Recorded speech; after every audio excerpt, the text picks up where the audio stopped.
Hello, and welcome to the Say Yes to Holiness podcast. I'm Christina Simmons, your host, and today I'm joined by a wonderful woman, Jackie Stubblefield, who has a blog which is really focused upon helping women, but it helps everybody because I've been on that blog. But anyway, we'll talk more about it in a couple of minutes. But Jackie, welcome to the show. Thank you so much for coming on today.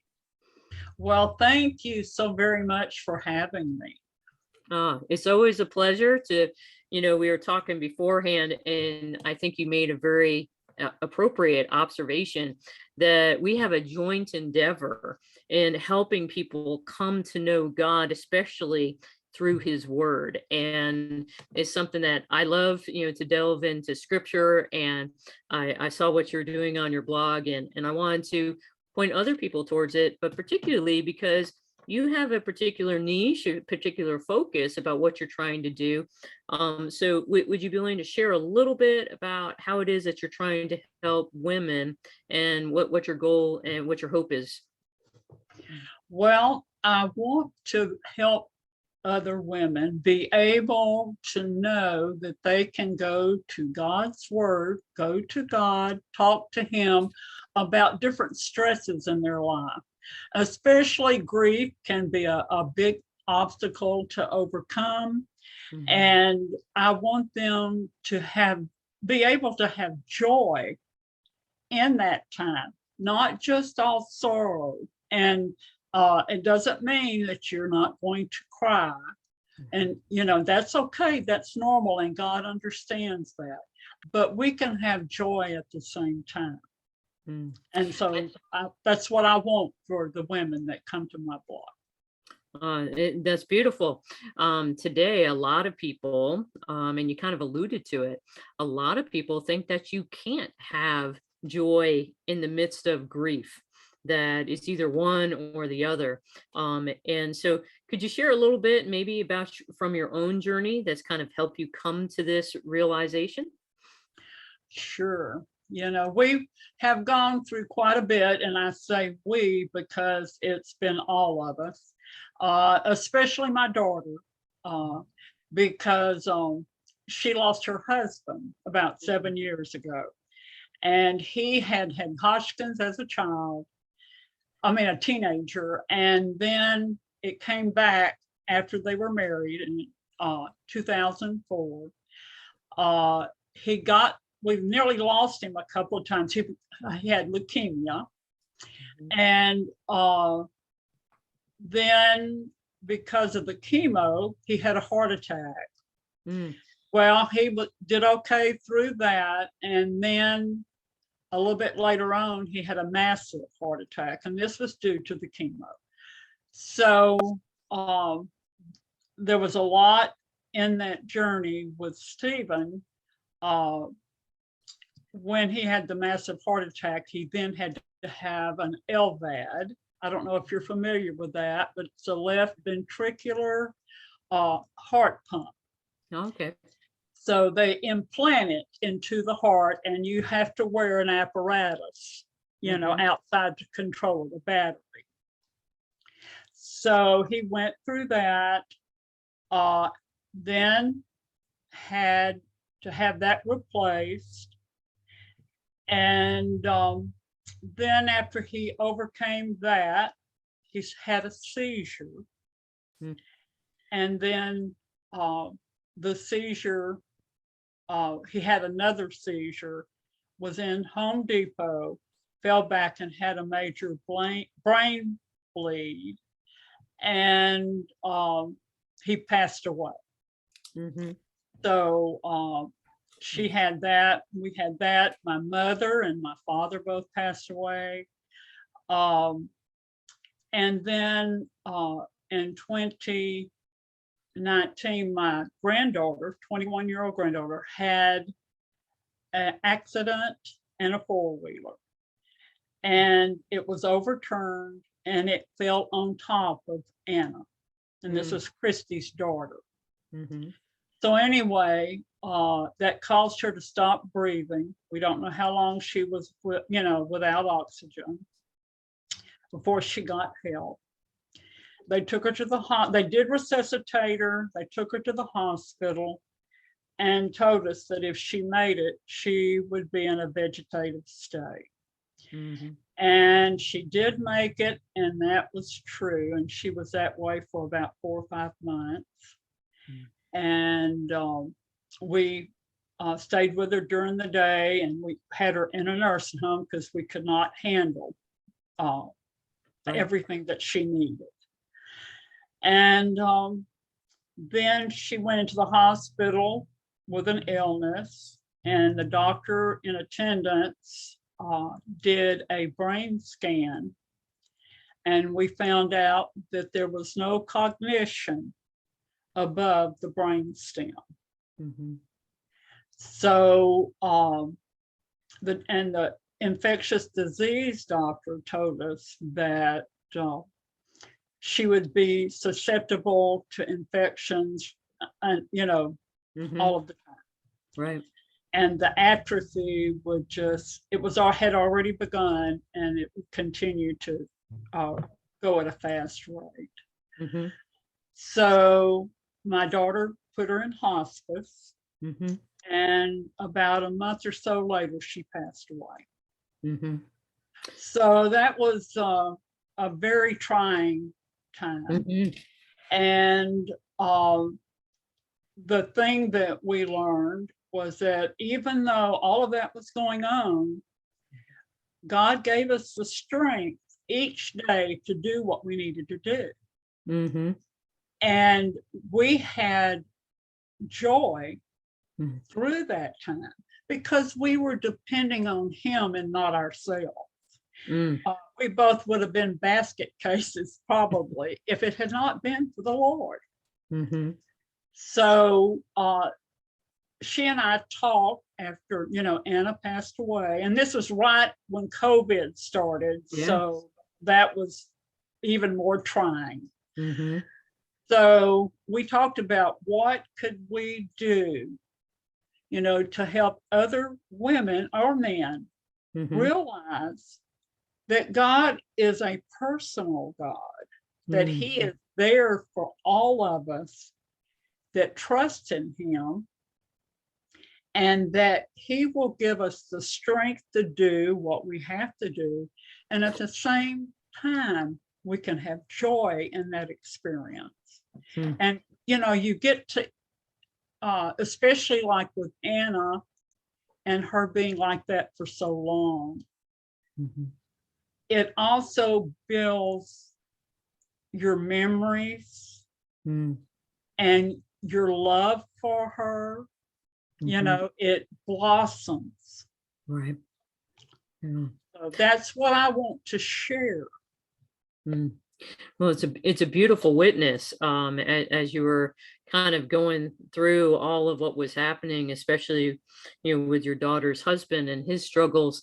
It almost sounded like, it almost sounded like the story of Job. It was kind of like, okay, I'm going to lose, my all my kids. I'm going to lose all my cattle. I'm going to lose all my job. I'm going to lose, Yeah. and it's something of where I think one of the biggest reasons why we all struggle with all of those different griefs, all of those different challenges, is because it seems like it's too much. But I loved what you just shared, which is, we would have been basket cases, but we were relying on God, and He gave us the strength we needed each day to do what we needed to do. And that is such a beautiful witness of trust, and when we do that, we find that joy, and uh that's just so beautiful. So you and your daughter were talking, and you're like, we want to be able to share this. So now there's a blog. Mm-hmm. Okay. And so what is it that you're trying to do? Are you blogging each week, or how frequently, and what topics are you focusing on? Well, I'm blogging about, writing about twice a month, Mm-hmm. and I am focusing on bringing women to God's word to see that even some of the little things in our lives that causes stress, that we can go to him for that. We have a tendency to think that, oh, he's too busy. He's too busy for that. He's not. He wants us to come to him. He wants us not to have to suffer as much as we do on our own. Yeah. So that, and so I like my very first blog post was 8 keys to spiritual growth. And I feel like that there are some basic things that we all need to focus on. I mean, when I do these things, I learn immensely, and it's good to start at the beginning sometimes to know what we can do to grow in the Lord so that we can have those moments with him that are so precious. So this particular one, I picked, let's see, I think salvation is my first key in that article. Got to say yes. And I mean, we have to start somewhere. We might as well start at the beginning. And that, I feel like that, and it's not just me. See, I back it up with scripture because if we don't have salvation, if we've not accepted Jesus Christ as our personal Savior, then we can't have any spiritual growth because there's nothing to build on. Right. So, and then I mentioned prayer. Well, I mean, that's goes without saying. We have to be able to talk to him. So I talk about that part of our life, and like Bible study or just reading the Bible. If we want to do a project and are inexperienced, what is one of the first things we want to do? You go to the source. Right. So, that's another key, to it. And that's why I picked these particular keys, is because they're basic. They're the things that we need to do in our life, our Christian life anyway. Yeah, you made a differentiation. You listed 2 of them, of worshiping God and then being in fellowship. And I thought you did a beautiful job of differentiating between the 2, because sometimes when people will go to church, for example, they'll be thinking, they're like, okay, I'm going in order to be in fellowship. And it's like, no, we're going to worship. And then we also need to be in fellowship. And I loved how you made that differentiation and how important it is, particularly to do each of those.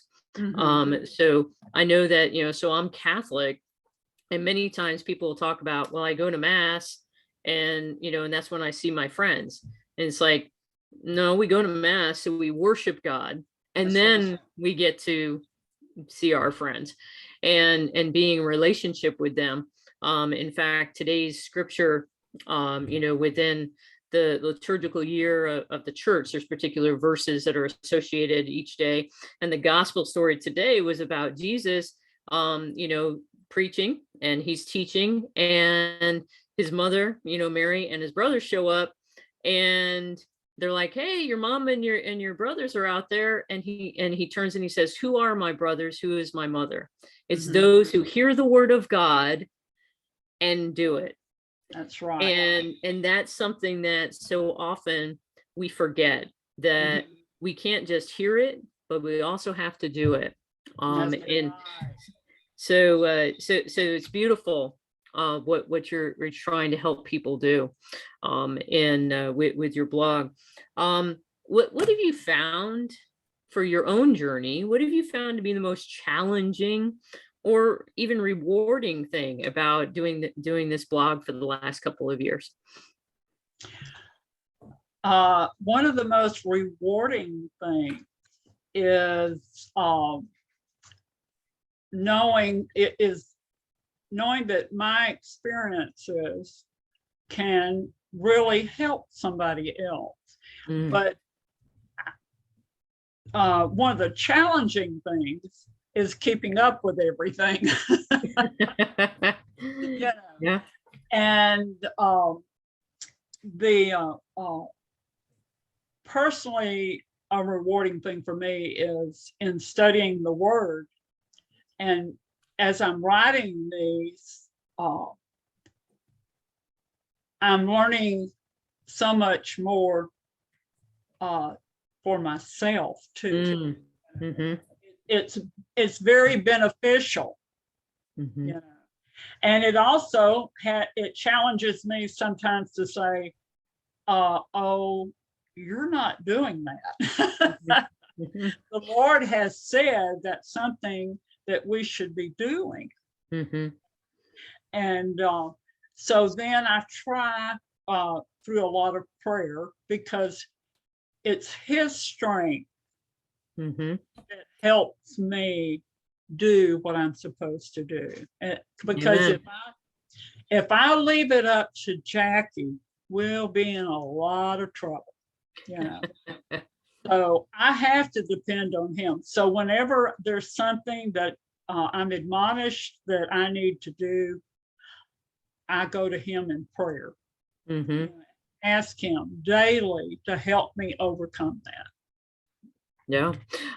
There's actually in my own book, Say Yes, I actually talk about, that in the way of, so I speak about what are the 4 steps, and one, of course, is daily prayer. I mean, we're totally in union with that. The second is striving to live that life of holiness, and that life of grace, and that starts with our prayer.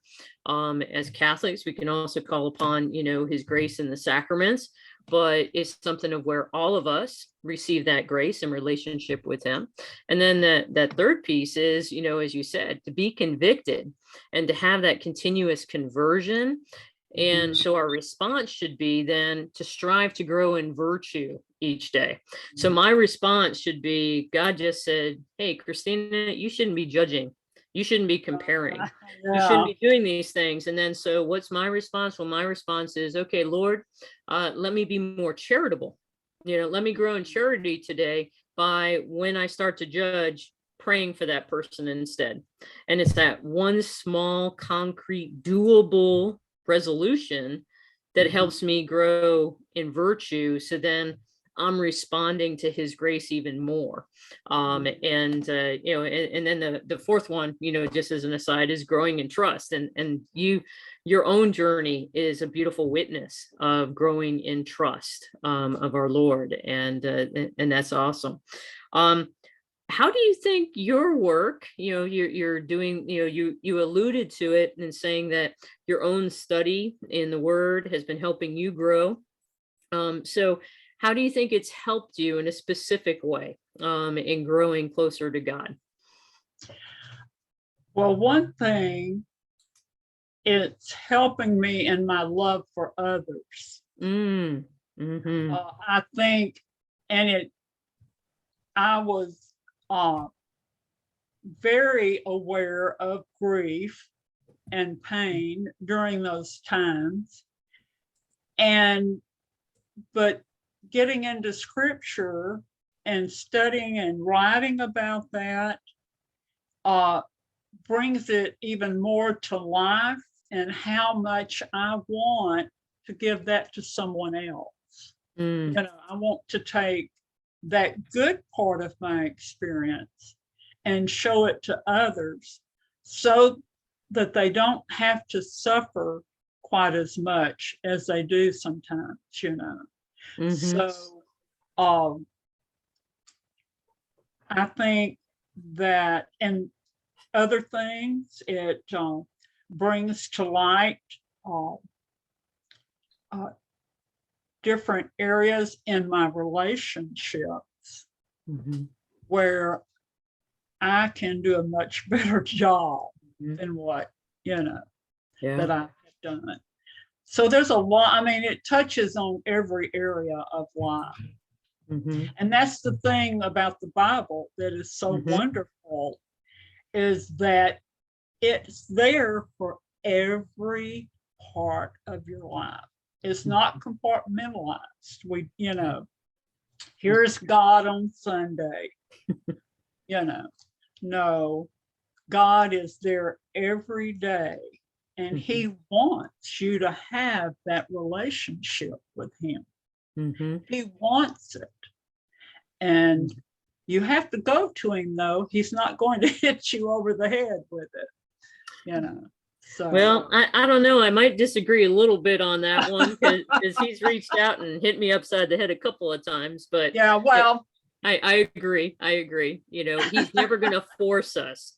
yeah, he's not that. Maybe I should have said that, because Yeah. I've been hit in the head a few times. But, Yeah. he won't force you Mhm. to grow. Right. He Yeah. won't. He But won't. man, but he definitely longs for it. He so longs for it, for us to come to him, and especially to immerse ourselves in his living word. We were talking before, and you beautifully, spoke about how, the word is a living word, of how it's not just a book, it's not just some words on a page. Rather, it's God's word, which is life-giving and powerful, and that's so true. And so often, I mean, I myself, for many years, I mean, I had studied scripture, and I was not daily immersing myself in it. And Mhm. when I started to, it completely transformed my life. Mm. And so it's so wonderful that you're seeking to share, your own experiences, especially for people that are really struggling with such serious pain. When you're speaking, it reminded me of the scene of Jesus weeping over Jerusalem. Mm. Oh, And and that's where, his heart's breaking for us. And it's beautiful. It sounds like your heart is breaking for people who are struggling, and they're struggling harder than they have to be. And you want to try and help them. that's Uh, right. uh, so, Beautifully so, spoken. oh, and thank you for that. Um, what's been one habit? What's the one thing that has been key for you in being able to live out that relationship with God in your life? What's the one thing where it's just like, this is, I have to do this?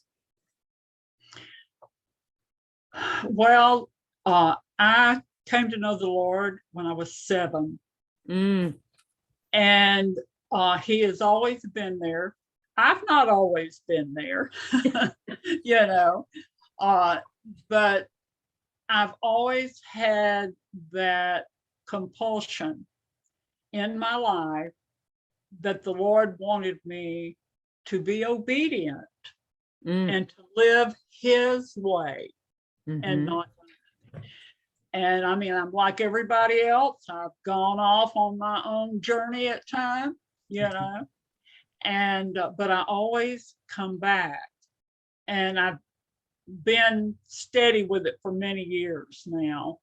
Uh, Trying, to be my focus, and trying. And one of my things that I have tried to do is to take and make every part of my life reveal God, you know. mm, So whether it's painting or writing or whatever it may be, that's what it's supposed to be. It's not supposed to be set aside. Well, this is my Christianity. mm-hmm, No, this Christianity is a way of life, mm-hmm, way that we live. And so, that's been my focus, and it will continue to be. And the more I get in the Word, the more I find out how much I do not know. Yep. The more I come to know, the more I realize I don't. That's right. Yeah. You know, Absolutely. It sounds, by making every part of your life reveal God, it sounds, I use a phrase, putting first things first. And when we put God first, then what happens is that it then all comes together, and then we're able to be that witness of his love and mercy in the world. And you're definitely doing that, and you're such a beautiful example of that, and thank you for that. Especially your willingness to strive to be obedient, because lots of times I tell people when they're struggling with obedience, and I do too. well, I I always tell people the root of obediere, is to listen. And so we have to listen to his word. We have to listen to him in prayer. And when we do listen, when we have that open heart and mind, then he gives us the strength and the grace, just like you were sharing. So that gives me great encouragement and hope for sure. Is there been something, I was going to say that I kind of made mention of this before in our talk before we started recording, but is there a piece of advice that you would share, one piece that you would share with your 18-year-old self? What do you think what would be the one thing that you would, you had that 30 seconds, what would it be?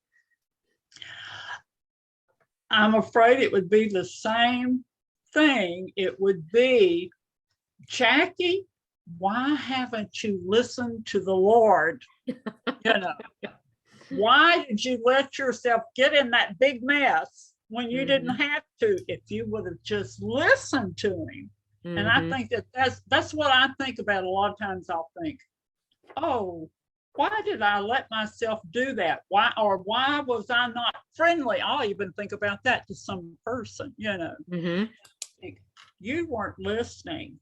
You were going on the strength of Jackie, and there's not any. Right. So that's what I would tell myself, Well, yeah, I can attest that I would probably have a similar message for my own 18-year-old self. But I do know this, and this comes from my own spending time with him and the word. And we are judged on how well, once we know, how well do we do once we know? And many times our 18-year-old selves were pretty ignorant. But once we know, then our Lord's like, okay, now Jackie, now Christina, how well have you been obedient now that you know that you should be listening to me? And I believe that will be part of how we're judged. The other, of course, is how well did we love? And this ministry that you are about with your blog is definitely a ministry of love, and I thank you for it. I can't believe that our time is already coming to an end. I want to make sure that if people are interested in checking out your blog and getting that, being able to sign up, how they might be able to get in touch with you. So could you share with people that? Okay, well, my blog is JackieStubblefield.com, all in small letters. The name of the blog is From Loss to Hope by God's Word. And there's a place of commenting when you get on the blog that you can ask a question, whatever you would like, and I'll be happy to correspond with you. Oh, that's awesome. And you said you're also on Facebook and Instagram? Yes, I am. I have a Facebook page, and it's under the same. I think it's under Jackie Stubblefield, blogger writer. Okay. Yeah.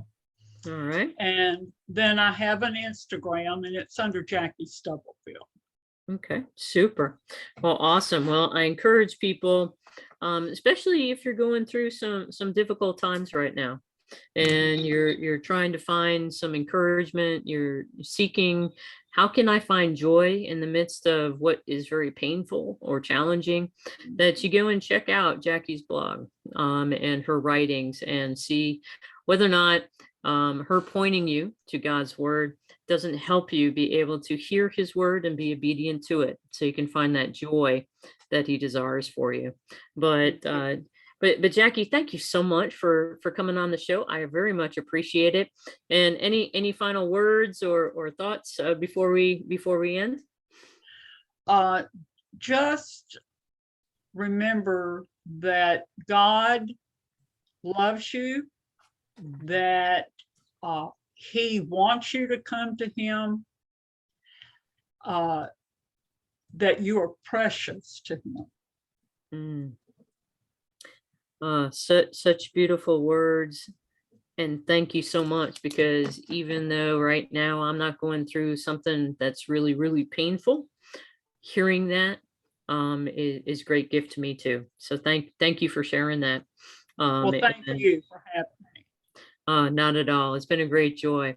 And for everybody out there who's listening, I pray that this podcast, this conversation has given you hope, has given you encouragement, and so that you can find the joy in the midst of especially those most difficult times that all of us go through.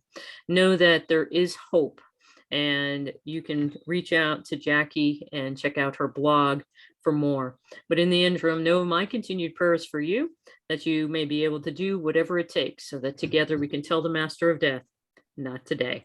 God bless everybody.